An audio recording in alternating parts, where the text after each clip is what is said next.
कल्पना कीजिए एक ऐसी अनजानी और रहस्यमयी जगह की, जहाँ समय जैसे ठहर गया हो, जहाँ अरबों डॉलर के रिसोर्सेज मौजूद हो, जहाँ समुद्र हो, जहाँ गैस, सोना और मिनरल्स हो, जहाँ दुनिया की सबसे बड़ी ताकतें इंटरेस्ट ले रही हो, लेकिन वहाँ रहने वाले लोग आज भी डर, गरीबी और संघर्ष में जिंदगी जी रहे हो। एक ऐसी जगह जहाँ दशकों से गोलियां चल रही हैं, जहाँ लोग अचानक गायब हो जाते हैं, जहाँ सेना, मिलिटेंट्स और ग्लोबल पॉलिटिक्स सब एक दूसरे से टकरा रहे हैं, और इस जगह का नाम है बलूचिस्तान। लेकिन सवाल ये है, आखिर बलूचिस्तान का मुद्दा इतना बड़ा क्यों बन गया? क्यों पाकिस्तान के लिए ये इतना सेंसिटिव है? क्यों चीन यहाँ अरबों डॉलर निवेश कर रहा है? और आखिर क्यों दुनिया की नजरें आज भी इस इलाके पर टिकी हुई है?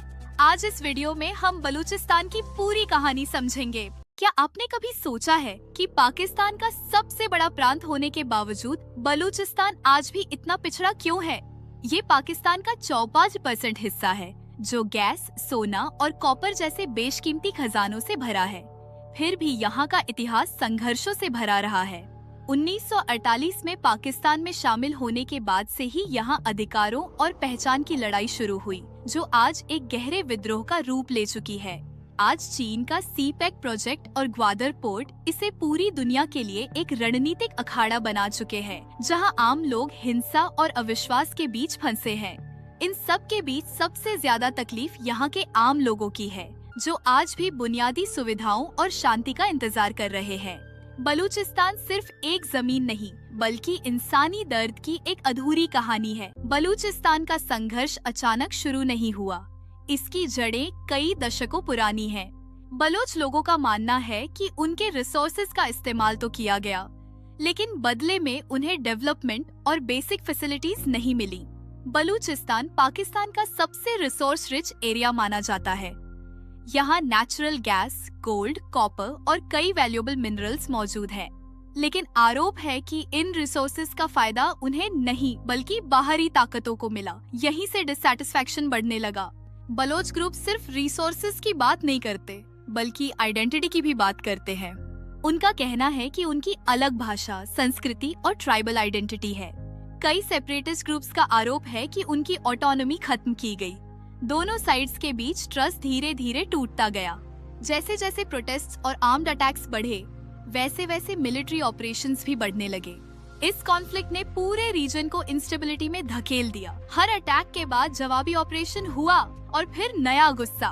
बलूचिस्तान का सबसे इमोशनल और कंट्रोवर्शियल इश्यू है मिसिंग पर्सन्स। कई परिवारों का दावा है कि उनके रिलेटिव्स अचानक गायब हो गए।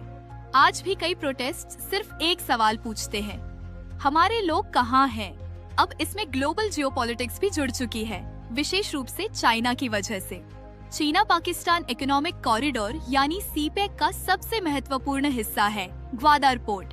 चीन के लिए ये स्ट्रेटेजिक गोल्ड माइन है, लेकिन बलोच ग्रुप्स को डर है कि फ्यूचर में आउटसाइडर्स पूरे रीजन पर इकोनॉमिक कंट्रोल हासिल कर लेंगे। एक्सपर्ट्स मानते हैं कि अगर सिचुएशन कंट्रोल नहीं हुई तो फ्यूचर में कई बड़े रिस्क आ सकते हैं। पहला रिस्क है बढ़ती इंसर्जेंसी। अगर लोकल एंगर बढ़ता रहा तो आर्म्ड ग्रुप्स और पावरफुल हो सकते हैं। सबसे बड़ा खतरा है ह्यूमैनिटेरियन क्राइसिस, क्योंकि लंबे कॉन्फ्लिक्ट का सबसे बड़ा असर हमेशा आम लोगों पर पड़ता है। कई एक्सपर्ट्स मानते हैं कि इसके लिए डेवलपमेंट, पॉलिटिकल डायलॉग और ट्रस्ट बिल्डिंग जरूरी है। अगर लोकल लोगों को एजुकेशन और रिप्रेजेंटेशन मिले तो शायद सिचुएशन बदल सकती है। बलूचिस्तान का संघर्ष सिर्फ जमीन का संघर्ष नहीं, बल्कि आइडेंटिटी, रिसोर्सेज और इंसानी दर्द की कहानी है। ऐसी ही और जानकारियों के लिए हमसे जुड़े रहे।